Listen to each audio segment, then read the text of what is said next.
Rain lashed against the windows. Claire shivered, pulling her shawl tighter. A scratching sound came from the front door. It was insistent, almost desperate. Claire hesitated, a flicker of unease in her heart. She wasn't expecting anyone. The storm raged on, the wind howling like a banshee. The scratching continued, more urgent now. Finally, curiosity overcoming her apprehension, Claire opened the door. A small black cat huddled on the doorstep, its fur plastered to its thin body. Its eyes, large and luminous, stared up at Claire. They seemed to hold an unnatural intelligence. Pity welled up in Claire's chest. She couldn't leave the creature out in this weather. She scooped up the cat, its surprisingly heavy weight a shock. It didn't struggle, but its gaze remained fixed on her. Claire carried the cat inside, closing the door against the storm's fury. She set it down by the warm hearth, watching as it shook the rain from its fur. The cat began to purr, a low rumble that vibrated through the room. It seemed almost too loud, too intense. Claire decided to name it Midnight. It seemed fitting, given its dark coat and the late hour. The rain continued to fall, a steady drumming against the window panes. Claire watched Midnight, a strange feeling of disquiet settling upon her. The cat's eyes, still fixed on her, seemed to glow in the firelight. They held a depth that was both captivating and unsettling. Claire tried to shake off the feeling, attributing it to the storm and the late hour.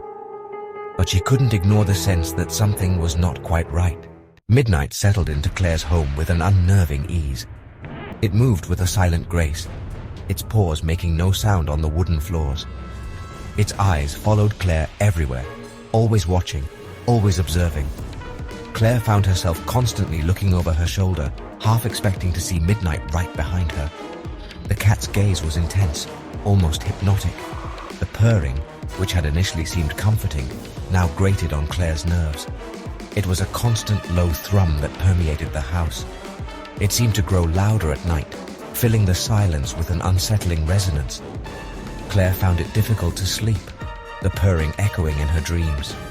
She began to experience nightmares, filled with shadowy figures and a sense of impending doom. During the day, Midnight would sit by the window, staring out at the world with an unnerving stillness. It would remain there for hours, barely moving, its eyes fixed on some unseen point in the distance. Claire tried to interact with it, to pet it, to play with it. But Midnight would only offer a slow blink, its gaze unwavering. It seemed indifferent to her attempts at affection.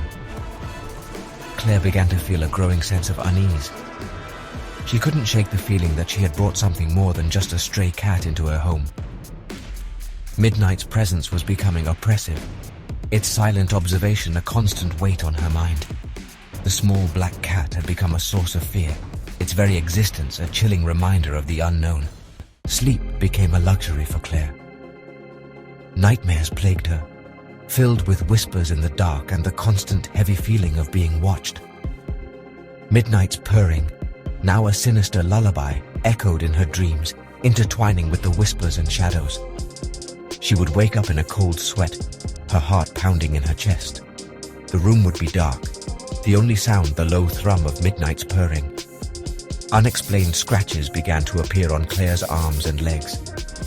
They were deep and thin, as if made by sharp claws.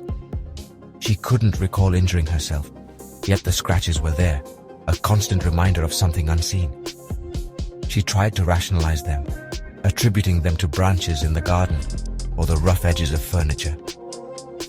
But deep down, she knew the truth.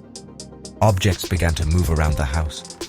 Books would fall from shelves, pictures would tilt askew, and furniture would shift slightly.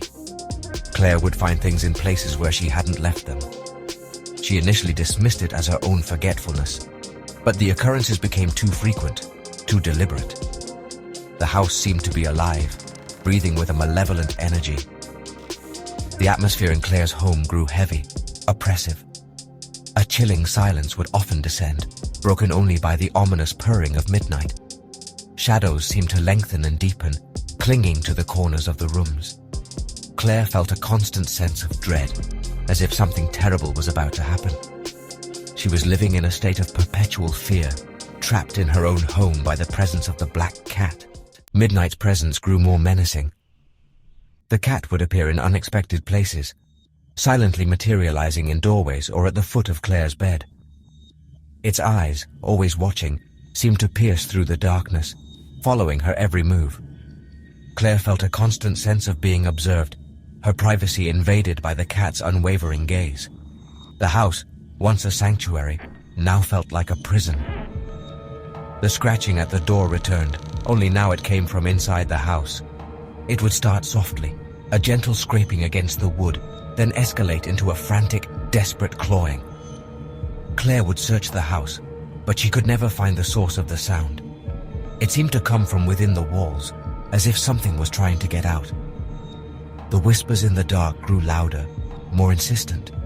They seemed to be calling Claire's name, beckoning her towards something unknown. She would cover her ears, trying to block out the whispers, but they would penetrate her defenses, echoing in her mind. They spoke of shadows and darkness, of a world beyond her understanding. Claire's once vibrant garden began to wither and die. The flowers drooped, their petals turning brown and brittle. The trees lost their leaves, their branches bare and skeletal against the grey sky. The once vibrant colors of nature faded, replaced by a dull, lifeless grey. Even the birds stopped singing, their cheerful melodies replaced by an unnerving silence. The temperature in the house dropped dramatically. A constant chill permeated the air, despite the warmth of the fire. Claire would huddle under blankets, shivering uncontrollably, yet the cold seemed to seep into her bones. Ice would form on the inside of the windows, intricate patterns spreading across the glass like frozen veins. Midnight's purring intensified, becoming a deep, resonant hum that vibrated through the house. It seemed to emanate from the walls, from the floors, from the very air itself. The purring was no longer just a sound. It was a presence, a tangible force that pressed down on Claire, suffocating her. The shadows in the house deepened, coalescing into dark, amorphous shapes that shifted and writhed in the corners of the rooms. They seemed to be alive, sentient beings watching Claire with malevolent intent. She would catch glimpses of movement in the periphery of her vision, fleeting shapes that disappeared as quickly as they appeared. The whispers in the dark became clearer, more distinct. They spoke of a transformation, of a merging of worlds, of a darkness that would consume all. They promised power and knowledge, but at a terrible cost. Claire felt herself being drawn in, seduced by the whispers, by the promise of something more. Driven to desperation, Claire decided she had to get rid of Midnight. She tried to lure the cat into a carrier, but Midnight refused to be contained. It would hiss and spit, its eyes glowing with an unnatural fire. Its small body seemed to possess an incredible strength, resisting her attempts to capture it. Claire tried to shoo Midnight out of the house, but the cat would simply sit at the threshold, its gaze fixed on her. It seemed to mock her efforts, its presence a constant reminder of her powerlessness. She tried closing the door on it, but the cat would reappear inside moments later, as if it had never left. In a fit of frustration, Claire threw a shoe at Midnight. The shoe passed right through the cat, as if it were made of smoke. Midnight didn't even flinch. It simply continued to stare at her, its eyes burning with an unnerving intensity. Claire realized then that Midnight was not an ordinary cat. Desperate, Claire called animal control. They arrived with nets and cages, but Midnight vanished before they could even enter the house. They searched every room, every nook and cranny, but the cat was nowhere to be found. The animal control officers left, shaking their heads, dismissing Claire's claims as the ramblings of a disturbed woman. Claire's appearance began to change. Her skin became pale and translucent, her eyes dark and sunken. She lost weight, her once vibrant frame now gaunt and fragile. She moved with a strange, languid grace, her steps silent and deliberate, mirroring Midnight's movements. Her demeanor shifted as well. She became withdrawn and secretive, avoiding contact with her friends and neighbors. She would spend hours staring out the window, her gaze fixed on some unseen point in the distance, just as midnight had done. She seemed to be lost in her own world, detached from reality. Claire's once warm and inviting home became a reflection of her inner turmoil. Dust gathered on the furniture, cobwebs hung in the corners, and a musty odor permeated the air. The once vibrant colors of the house faded, replaced by a dull, lifeless gray. The house seemed to be mirroring Claire's decline, becoming a haunted shell of its former self. Her speech became slow and deliberate, her voice a low, monotonous drone. She would often speak in riddles and cryptic pronouncements, her words filled with a strange, otherworldly wisdom. She seemed to be channeling something beyond herself, something dark and ancient. Claire's friends, worried about her increasingly erratic behavior, tried to intervene. They called her, visited her house, but she refused to answer the door or the phone. She had become a recluse, shut off from the world, lost in her own private darkness. They noticed the changes in her appearance, the pallor of her skin, the darkness in her eyes. They noticed the changes in her home, the neglect, the decay. They sensed a presence, a darkness that hung over the house like a shroud. They knew that something was terribly wrong. One day they decided to force their way into Claire's home. They were concerned for her safety, convinced that she was in danger. They broke down the door, their hearts pounding with fear and anticipation. They called out Claire's name, their voices echoing through the silent house. They searched the house, but Claire was nowhere to be found. The only sign of life was midnight, sitting on the windowsill, its eyes glowing in the dim light. The cat watched them with an unnerving stillness, its presence a chilling reminder of the darkness that had consumed Claire. In the living room, they found a single black feather lying on the floor.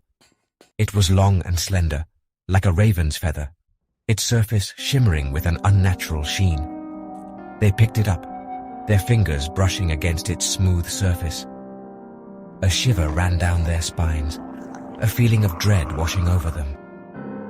They found Claire's diary lying open on her bed. The final entry, written in a shaky hand, spoke of a transformation, of a merging with midnight, of a journey into darkness. The words were chilling, filled with a sense of resignation and a strange, unsettling peace. As they were leaving, they heard a faint sound coming from the attic. It was a low, rhythmic purring, the same purring that had haunted Claire's dreams. They hesitated, their fear battling with their curiosity. They knew they should leave, but something compelled them to investigate. They climbed the creaky stairs to the attic, their hearts pounding in their chests. They opened the attic door, and a wave of cold air washed over them. The attic was dark and dusty, the air thick with a musty odor. In the center of the room, they saw Claire. Claire stood in the center of the attic, bathed in a sliver of moonlight that streamed through a crack in the roof. Her eyes, now completely black, glowed with an unnatural light. She was stroking midnight, her fingers moving through the cat's fur with a strange, languid grace. Claire's friends called out to her, but she didn't respond. She seemed to be in a trance, her gaze fixed on some unseen point in the distance. She continued to stroke midnight, the cat's purring echoing through the silent attic. They approached her cautiously, their fear growing with each step. They reached out to touch her, but as their fingers brushed against her skin, she turned her head and looked at them. Her eyes, devoid of any human emotion, stared through them as if they were not even there. A low growl emanated from midnight, a deep, guttural sound that sent shivers down their spines.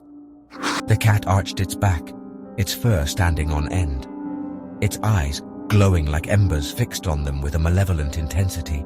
They realized then that they were intruding on something sacred, something dark and dangerous. Claire's friends backed away slowly, their eyes never leaving her. They knew they had to get out, that they were in over their heads. They turned and fled from the attic, their hearts pounding in their chests. They didn't stop running until they were safely outside the house. They never saw Claire again. The house remained empty, a silent testament to the darkness that had consumed its owner. The garden continued to wither and die, the trees bare and skeletal against the grey sky. The whispers in the dark faded, replaced by an unnerving silence. Sometimes, on dark and stormy nights, people would claim to see a black cat sitting on the windowsill of Claire's house, its eyes glowing in the darkness. They would hear a low, rhythmic purring coming from within the house, a chilling reminder of the mystery that remained unsolved. The story of Claire and Midnight became a local legend, a cautionary tale whispered around campfires. It was a story of a woman who had opened her heart to a stray cat, only to be consumed by the darkness it carried within. It was a story that reminded people that sometimes the greatest dangers come in the smallest packages.